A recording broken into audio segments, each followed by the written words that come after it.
I wanted to talk about Tua because that's all anybody ever does. And we are still in Tua contract watch 2024. And Greg Cote, esteemed columnist of the Miami Herald, weighed in at Greg Cote on Twitter, at Miami Herald on Twitter. Our next account, the Miami Herald, and this is how it reads from Greg Cote. The Miami Dolphins have never had full faith and total belief in Tua Tagovailoa or anything close to it. Not in 4 years and not now as his fifth season dawns. It has been an embarrassment to the franchise and an insult to the quarterback. The whole NFL can see it, and Tagovailoa can surely feel it as the disrespect continues with the ongoing contractual impasse. The Dolphins' vote of confidence in their 2020 number one draft pick early in his career was to plumb the shadows in search of his replacement behind his back, but open enough to be reported. First, they angled the sign and available to Deshaun Watson and later moved on to Tom Brady. The latter exploration costing Miami a first-round draft pick in a league penalty for tampering. Embarrassment, says Greg Cote. Embarrassment, says Greg Cote. I get why many who covered the Dolphins feel uncomfortable about the fact that Tua is not locked up yet, because it is juicy to cover contract negotiations. And I think when it comes to major players at a position like quarterback and potential franchise players, boy, is there a lot of meat to stick your teeth into if things get contentious, right? Man, of course. There was content for days in Baltimore when the Ravens and Lamar Jackson situation continued to string out longer and longer. I don't agree with Greg Cote, though, that what the Dolphins are doing with the treatment of the Tua contract is embarrassing. That's not the right word I would use for it. In fact, the word I would use for it is prudent, because you can't talk Tua without the vision of him prone and seizing on the turf in Cincinnati coming to mind. You can't talk Tua without him having to stand in the tunnel week 18 of the NFL season now 2 years ago because he couldn't face the sunlight as the Dolphins were clinching a playoff berth that would eventually end with a trip to Buffalo. You can't tell Tua's story without referencing his hip being shattered into 47 different pieces that ended his career at Alabama, okay? Is it ideal that Tua remains unsigned? No, it's not ideal at all.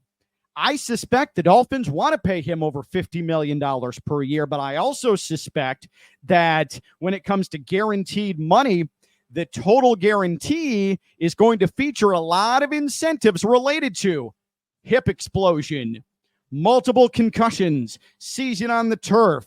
There's not going to be as much fully guaranteed money on the table. Total guarantee, sure, but fully signing bonus?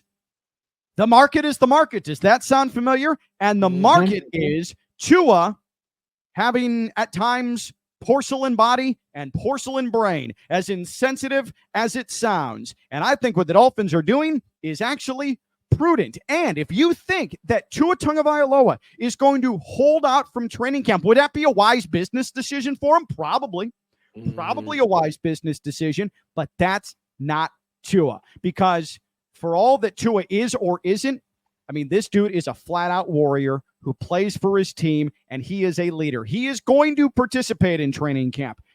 He is going to play during the season. He might pull a Lamar and say, all right, well, it's week one. I'm not talking about it anymore. And you figure it out from there. But the Dolphins haven't embarrassed Tua.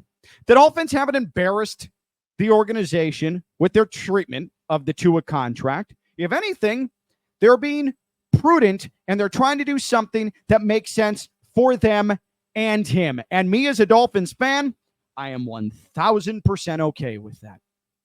I'm here. I'm with you on this because I don't think it's an embarrassment to the team or anyone. I think this is And this is someone who I've called for his head about 50 times, Chris Grier, over the last couple of years. I thought you were talking about. I thought you were talking about Greg Cote. All right. No, Greg Cote to me is a great writer, great wordsmith. He's also the one that wrote years and years ago that the Dolphins should trade Dan Marino. So I take everything with a grain of salt from Greg. Right. You know what I mean? Like, I take everything with a grain of salt because that's like in for today's kids, that when Dwayne Wade was here, we should trade Dwayne Wade so we could redo this team. Or right now, really to make the Panthers a better team, Barkov and Kachuk should get traded for 7 or 8 guys because we don't really just need the 2 of them. So I get that. And listen, I understand the Marino thing was 100 years ago, so I'll get past that. I don't think it's an embarrassment. I think Chris Grier is doing his due diligence at this point, like you said, because of the fact that all these other quarterbacks that have been paid, I think they've had injuries. I mean, Joe Burrow's been injured a couple times.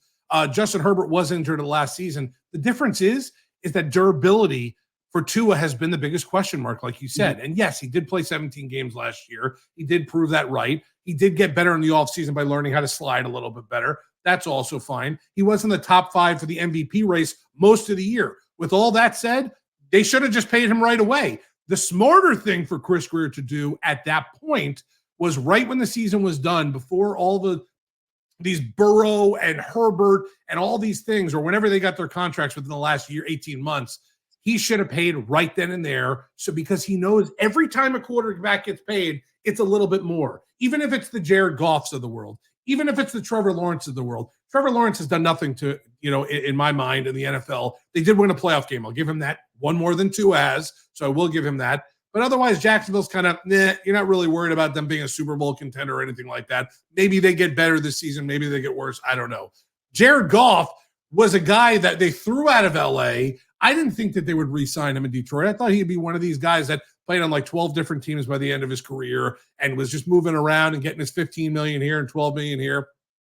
The resurrection of Jared Goff has been incredible to watch for the Detroit Lions. Of all teams in the NFL, for him to have this huge resurgence and playoff run and now playoff kind of tested team, that's incredible. So I give a lot of props to Jared Goff.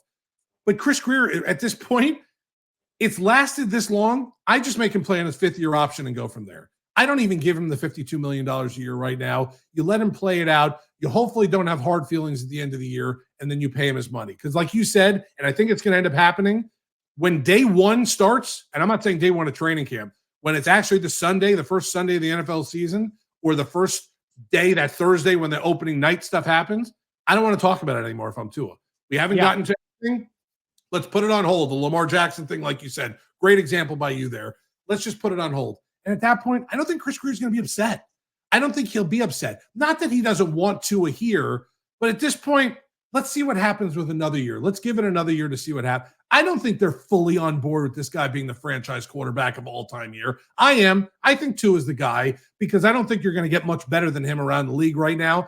And if you let Tua go, I think he gets picked up immediately. Maybe not as a starter for a team right away, but someone's going to pick him up and put him in their lineup within a day. Like it's going to end up happening. Tua's a pretty good quarterback, if not a very good quarterback.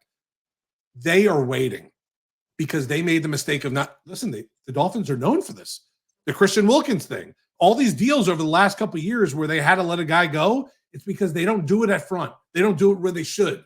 Chris Grier's not good at that. He's good at kind of helping it out. Like, ooh, we need a Band-Aid here. Let's trade 2 firsts for Tyreek Hill. Let's trade 2 firsts for Jalen Ramsey. Let's go get Bradley Chubb. He does a great job with that. I'll give Chris Grier that credit. He has put together a pretty good or really good team top to bottom. I don't think he's 100% on board with Tua, but he knows what he has, and he's kind of waiting on it. Tua's going to end up getting paid, maybe not this year, maybe after the season is done. He's going to end up getting paid. And probably with everything that I just said, by the time we post this, he's going to get his $52 million a year and the biggest signing bonus of all time. But I just don't think Chris Grier's 100% on board. We saw that. Even in Greg Cote's article, Deshaun Watson, Tom Brady, they're always looking for someone new. They're always looking for someone maybe better that can get them over the hump. I don't think they think that Tua could get them over the hump to a Super Bowl, even with this loaded roster. And that's why they're kind of waiting. For what? I don't know.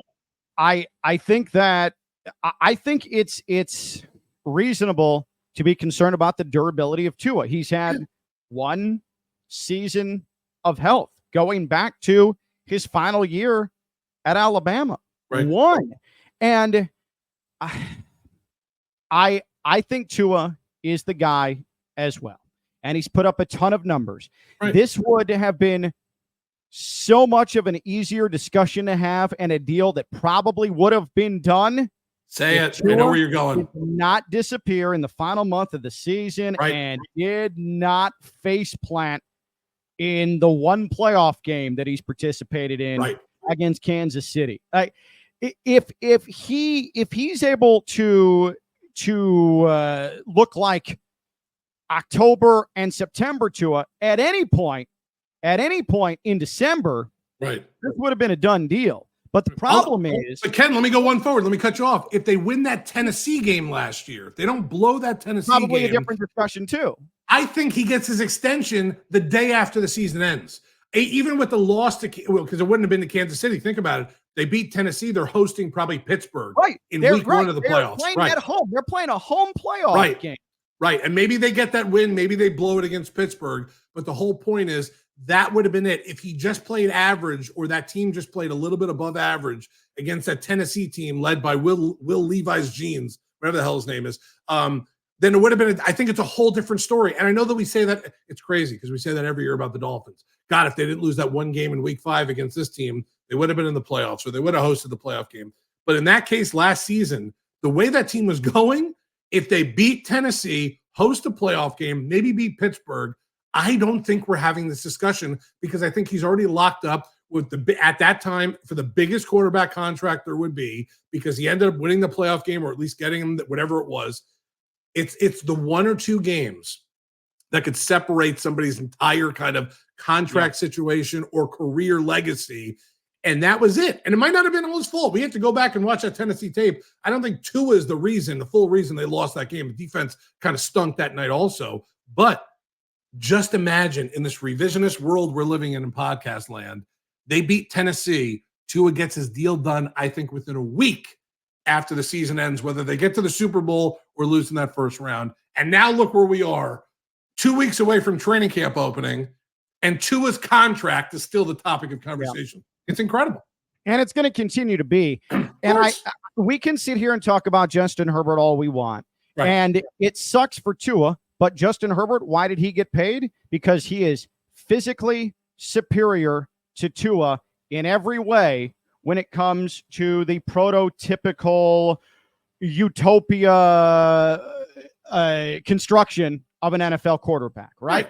The height and the size and the arm and all of that. There's nothing Tua can do about that, but that's why the Chargers paid Justin Herbert all of that money. Jared Goff, he got his money because he was a huge piece of rehabilitating an entire franchise. Okay? That was almost appreciation money, what the Lions gave to Jared Goff. And Jared Goff played in an NFC championship game. Okay? Then there's Trevor Lawrence. And again, it's just an unfair sequence of events, circumstance for Tua, but Trevor Lawrence gets paid because that's a franchise desperately seeking some sort of foundation and consistency. And so the mere thought that they could have a franchise guy after what that team, that organization has been through, Trevor Lawrence gets paid because of that, because he's become the singular face of that organization. Whether or not his production was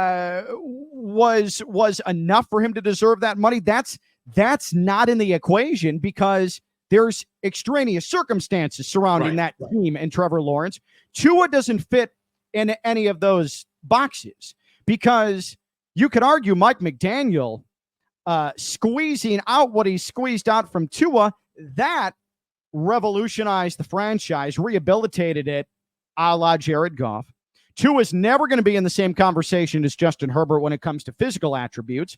And this Dolphins team, I suppose you could say, it needed stability, but it wasn't desperate. It wasn't desperate. The Dolphins have never been irrelevant, at least not for the last 12, 15 years. Like they've been frustrating in how close they've been to being a consistently competitive team, as opposed to a 2 or a 3 win team like the Jaguars, right? So Tua doesn't fit into any of those compartments, and that's why it's so tricky, because his health hasn't been there.